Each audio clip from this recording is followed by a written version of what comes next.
तो दोस्तों, रोज़ की तरह अनलिखने ब्लॉग में सबका हार्दिक स्वागत है। सबके मंगल मोक्ष की कामना के साथ कृष्ण भावनामृत में भगवद गीता के यथारूप के कल के प्रसंग में दोस्तों, कुरुक्षेत्र के युद्ध स्थल में सैन्य निरीक्षण के दौरान भगवान कृष्ण और अर्जुन के बीच का संवाद हम कल के प्रसंग में हमने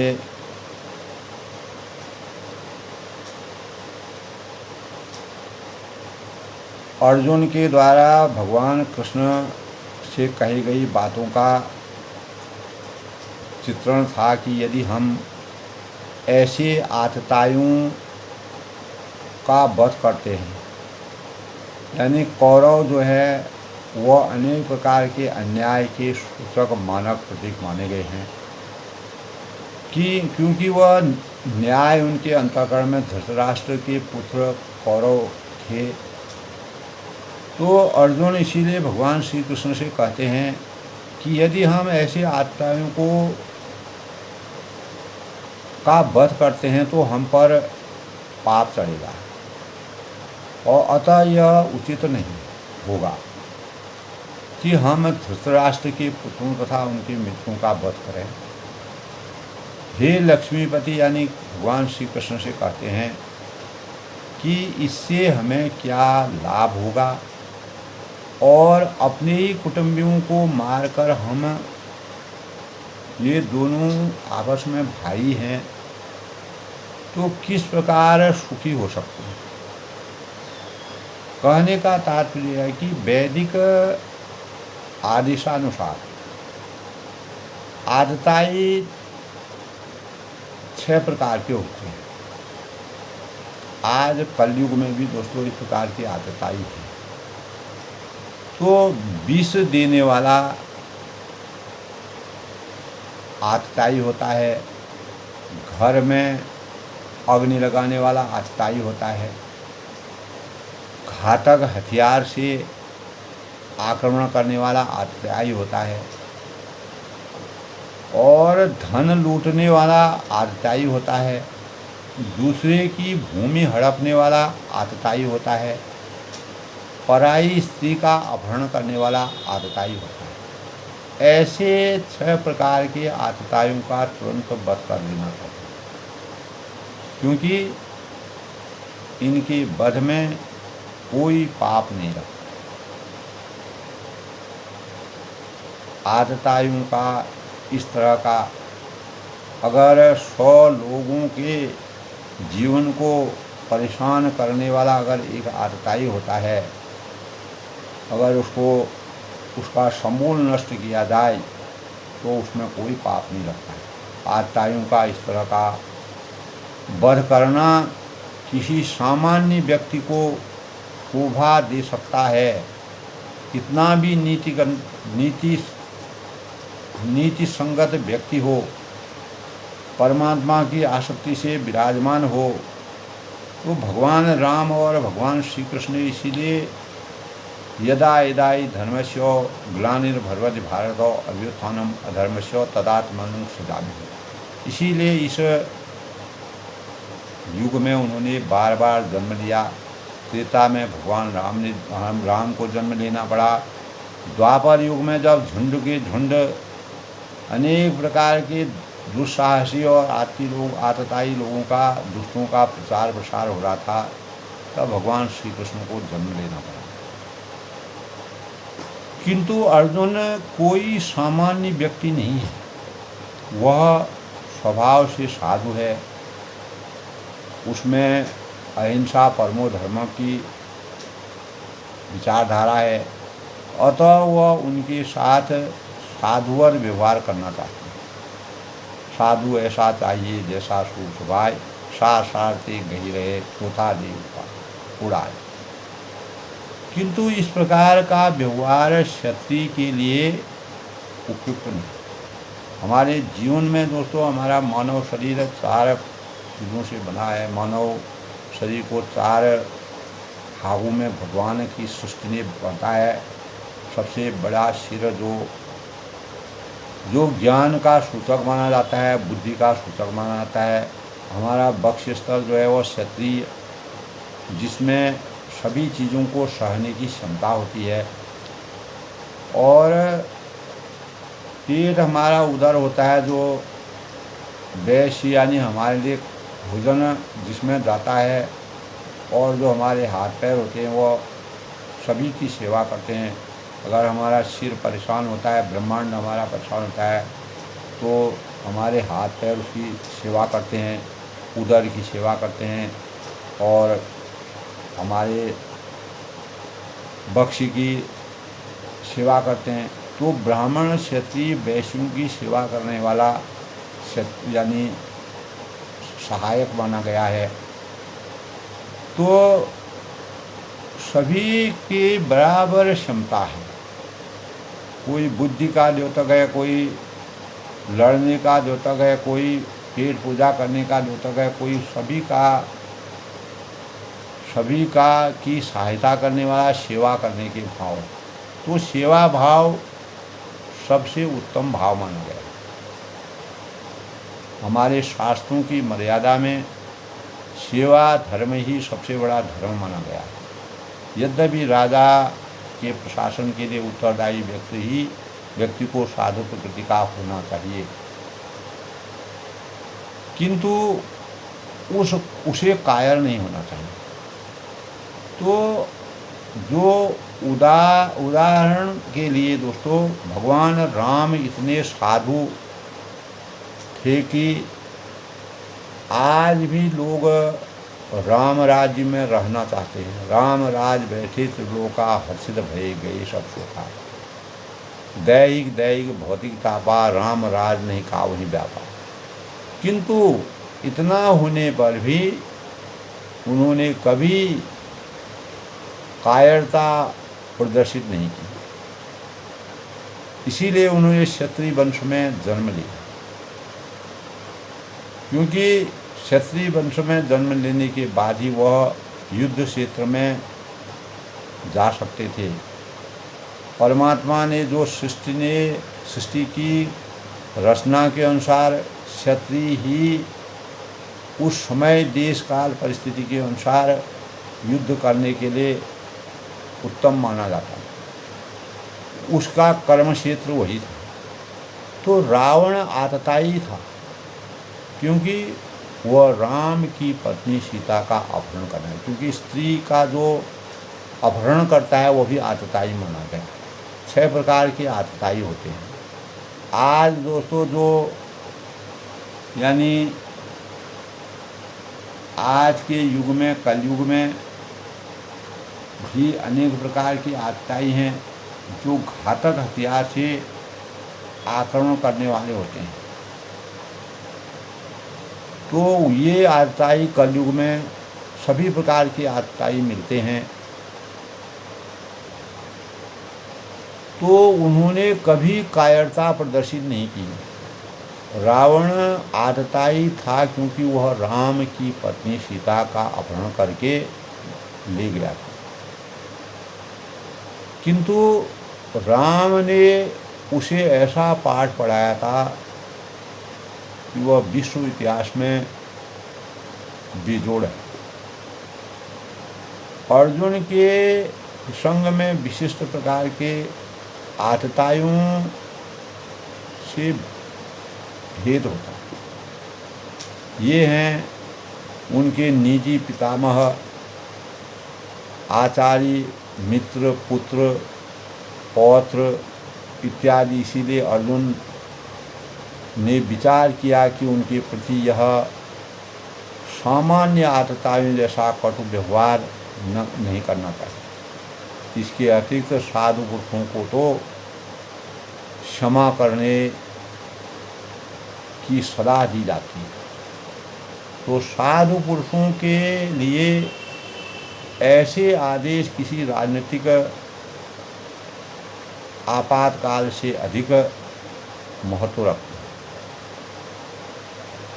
इसीलिए दोस्तों अर्जुन ने विचार किया, मंथन किया, सोचा कि राजनीतिक कारणों से स्वजनों का वध करने की अपेक्षा धर्म तथा सदाचार की दृष्टि से उन्हें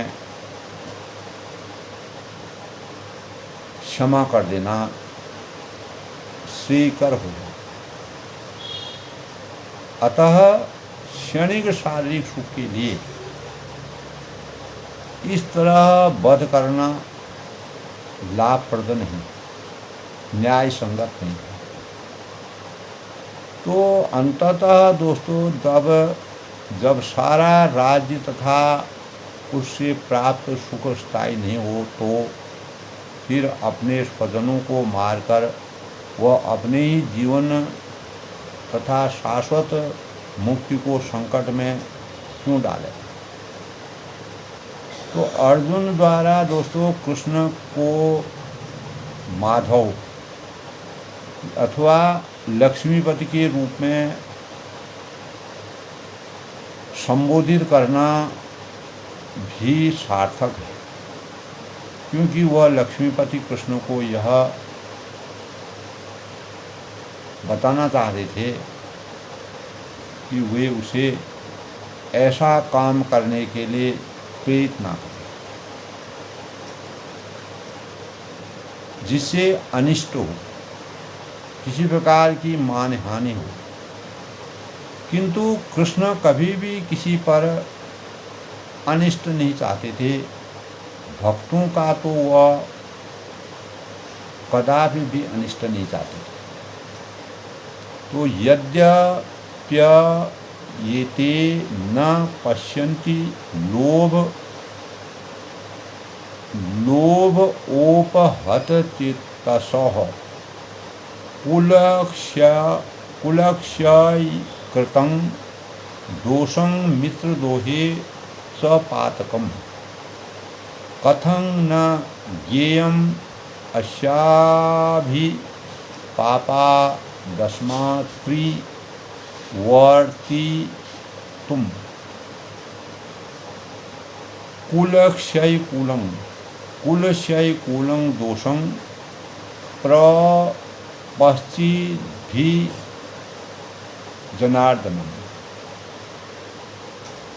तब वह कहते हैं कि हे जनार्दन,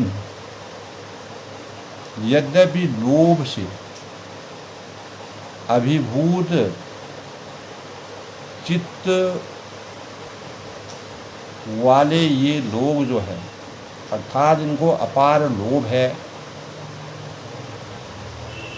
लोभ से ये अभिभूत है, पूरा जीवन इनका लोभ स्थापित है। चित्त वाले ऐसे लोग हैं जो अपने परिवार को मारने पर अपने मित्रों से द्रोह करने में कोई भी दोष नहीं देखते हैं, किंतु हम लोग तो परिवार के विनष्ट करने में अपराध देख सकते हैं। ऐसे यानी पाप कर्मों में क्यों प्रवृत्त हो। तो कहने का तात्पर्य है कि दोस्तों यह क्षत्रिय का यह यानी क्षत्रिय से यह आशा नहीं की जाती है कि वह अपने विपक्षी दल द्वारा युद्ध करे या जुआ खेलने का आमंत्रण दिए जाने पर मना करें। तो ऐसी अनिवार्यता से मैं अर्जुन अपने से नकार नहीं सकता, क्योंकि उसको दुर्योधन के दल ने ललकारा था। इस प्रसंग में अर्जुन ने विचार किया, मंथन किया कि हो सकता है कि दूसरा पक्ष इस ललकार के परिणामों के प्रति अनभिज्ञ हो। किंतु अर्जुन को तो दुष्परिणाम दिखाई पड़ रहे थे और अतः वह इस ललकार को स्वीकार नहीं कर सकते। तो यदि परिणाम अच्छा हो तो कर्तव्य वस्तुतः दोस्तों कर्तव्य जो है पालनीय होता है, किंतु यदि परिणाम विपरीत हो तो हम उसके लिए बाध्य नहीं होते। तो इन पक्षी विपक्षों पर विचार करके अर्जुन ने युद्ध न करने का निश्चय लिया। कुलक्षये प्रणश्यन्ति कुलधर्मा सनातन धर्मे नष्टे कुलं कृत्य यधर्मो अभिभव युत। यानी कहने का मतलब है कि कुल का नाश होने पर सनातन कुल परंपरा नष्ट हो जाती है। यह जो है कृष्ण भावनामृत की विचारधारा है और इस तरह शेष कुल भी अधर्म में प्रवृत्त हो जाते।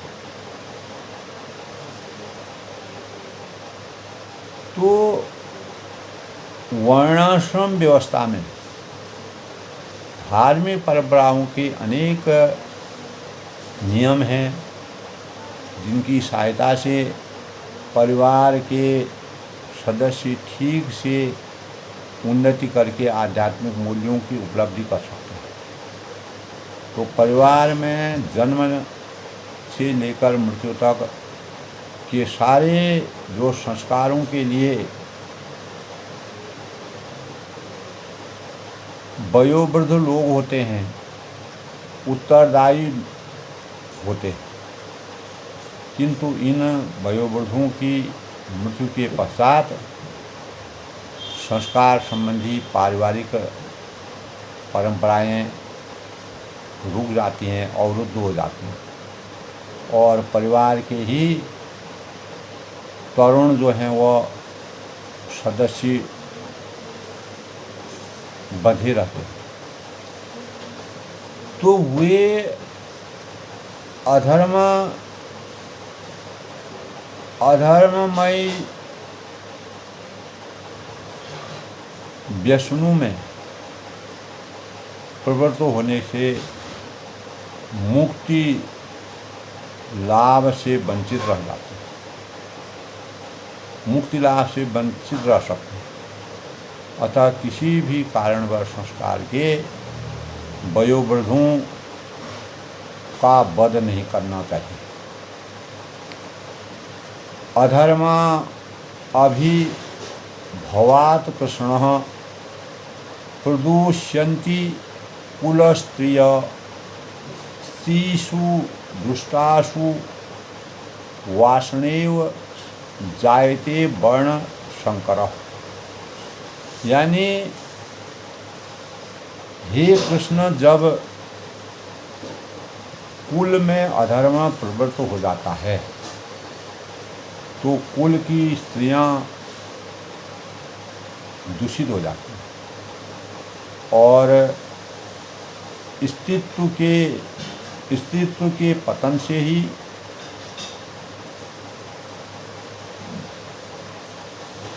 यानी वृषणवंशी जो होते हैं वो अवांछित संतानें उत्पन्न हो जाती हैं। यानी कोई एक सही स्वरूप के संतान बुद्धि नहीं होती, संतानों का अवतरण नहीं होता, जिनकी जरूरत नहीं होती है, इस प्रकार के संतानों की प्राप्ति होती है। तो जीवन में दोस्तों शांति, सुख और आध्यात्मिक उन्नति का मुख्य सिद्धांत मानव समाज में अच्छी संतान का होना। यानी वर्णाश्रम धर्म के नियम इस प्रकार बनाए गए थे कि राज्य तथा जाति की आध्यात्मिक उन्नति के लिए समाज में अच्छी संतान उत्पन्न हो। ऐसी संतान समाज में स्त्री के अस्तित्व और उसकी निष्ठा पर निर्भर करती है। तो जिस प्रकार दोस्तों बालक सरलता से कुमार्गगामी बन जाते हैं, अच्छे रास्ते का चयन नहीं करते हैं, उसी प्रकार स्त्रियां भी पतनोन्मुखी हो जाती है, पतन की ओर चली जाती है। अतः बालकों तथा स्त्रियों दोनों को ही समाज में वंशोवृद्धि का संरक्षण नितांत आवश्यक है, यानी वंशोवृद्धि की सुरक्षा करना। तो स्त्रियां विभिन्न धार्मिक प्रथाओं में संलग्न रहने पर व्यभिचारिणी नहीं होती। तो चाणक्य पंडित ने के अनुसार भी दोस्तों सामान्यतया स्त्रियां अधिक बुद्धिमान नहीं होती हैं, अतः वे विचाराधीन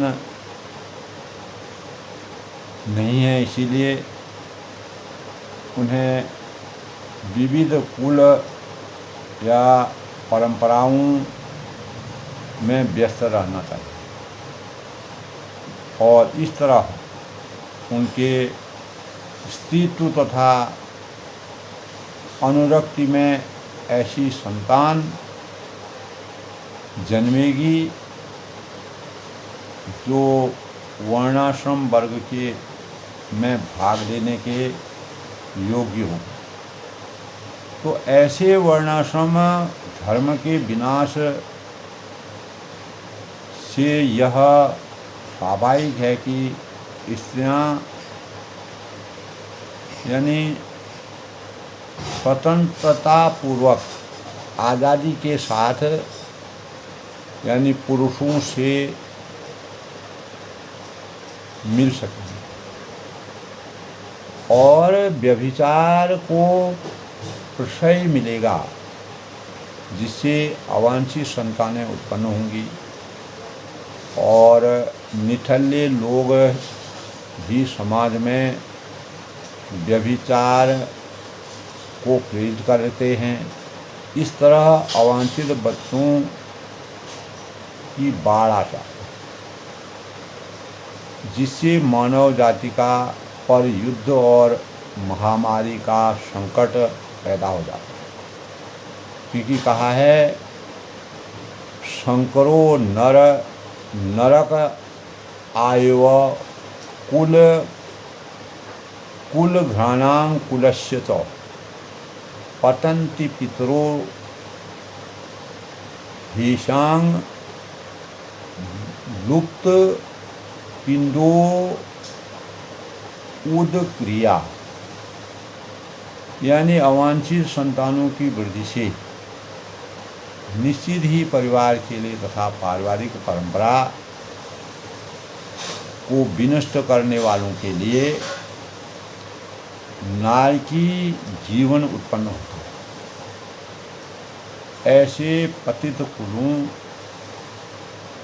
के पुरखे जो होते हैं, पितर लोग जो होते हैं, वे गिर जाते हैं, क्योंकि उन्हें जल तथा पिंड दान देने की क्रियाएं समाप्त हो जाती।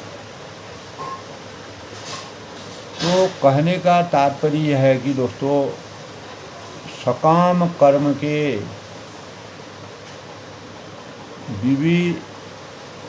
विधि विधानों के अनुसार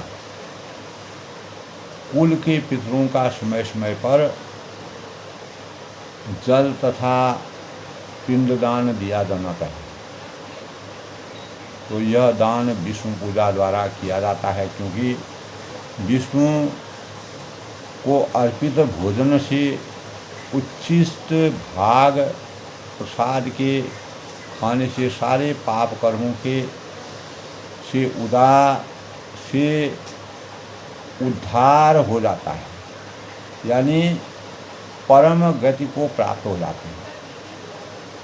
तो कभी कभी दोस्तों पितृरक्षण विविध प्रकार के पाप कर्मों से पस्त हो सकते हैं और कभी कभी उनमें से कुछ को स्थूल शरीर प्राप्त न हो सकते हैं, न हो सकने के कारण उन्हें प्रेतों के रूप से सूक्ष्म शरीर धारण करने के लिए बाध्य होना पड़ता है। अतः जब यानी वंशजों द्वारा पितरों को बचा प्रसाद अर्पित किया जाता है तो उनका प्रेत योनि या अन्य प्रकार के सुखमय जीवन से उद्धार होता है। तो पितरों को इस तरह की सहायता पहुंचाना कृत परंपरा है और जीवन के और जो लोग भक्ति का जीवन यापन नहीं करते उन्हें ये अनुष्ठान करने होते हैं। तो केवल भक्ति करने से मनुष्य सैकड़ों क्या हजारों पितरों को ऐसे संकटों से उतार सकता है कि भागवत में कहा गया है कि देवर्षि मृत आत्मा मृणांग पितरांग न किंकरो नाय मृणी च राजन सर्वा आत्मानां यह शरणं शरणं गतो मुकुंदं परिहत्य कर्तम। जो पुरुष अन्य समस्त कर्तव्यों का त्याग कर मुक्ति के दाता या मुकुंद के चरण कमलों की वो शरण ग्रहण करते हैं और इस पथ पर गंभीरतापूर्वक चलते हैं, वह देवताओं, मुनियों, सामान्य जीवों, स्वजनों, मनुष्यों पर पितरों के प्रति अपने कर्तव्य या ऋण से मुक्त हो जाते हैं। तो श्री भगवान की संज्ञा करने से ऐसे दायित्व अपने आप पूरे हो जाते हैं। यानी दोषे ऋते कुल घ्रातांग वर्ण शंकर कारके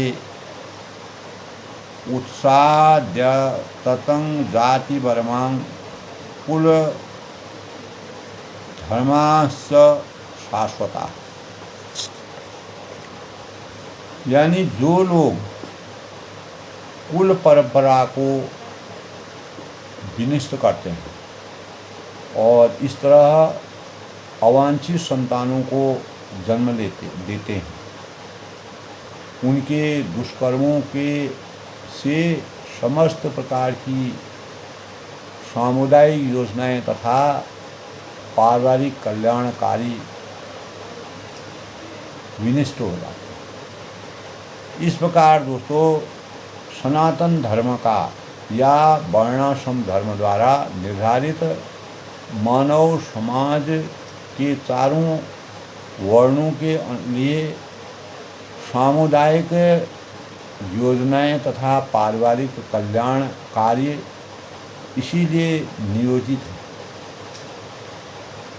कि मनुष्य धर्म मोक्ष प्राप्त कर सके। अर्थ धर्म काम मोक्ष। अतः समाज के अनुसरण जो अनुत्तरदायी होते हैं, ऐसे नायकों द्वारा सनातन धर्म परंपरा के विखंडन से उस समाज में अव्यवस्था फैलती है। तो फलस्वरूप लोग जीवन के उद्देश्य विष्णु को भूल जाते हैं।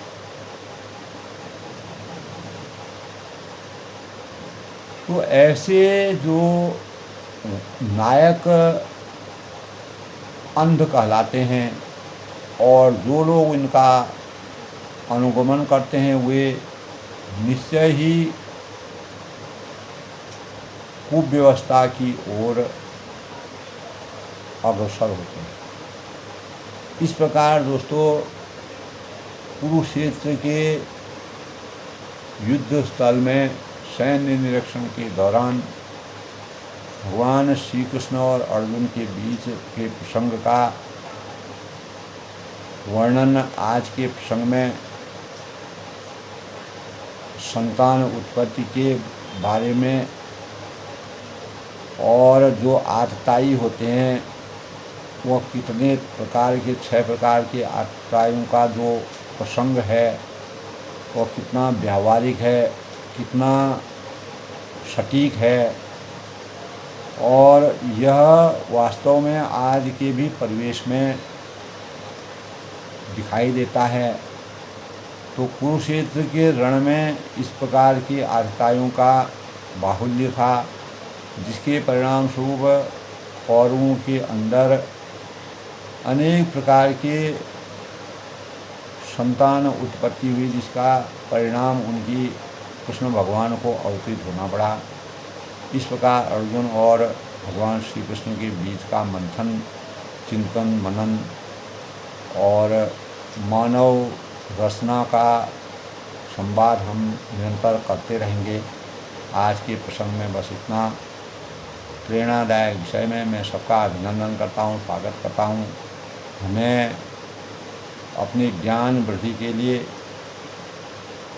और अपने स्वरूप को साकार बनाने के लिए इस प्रकार के अपने शास्त्रों के अध्ययन पर विचार करना नितांत आवश्यक है।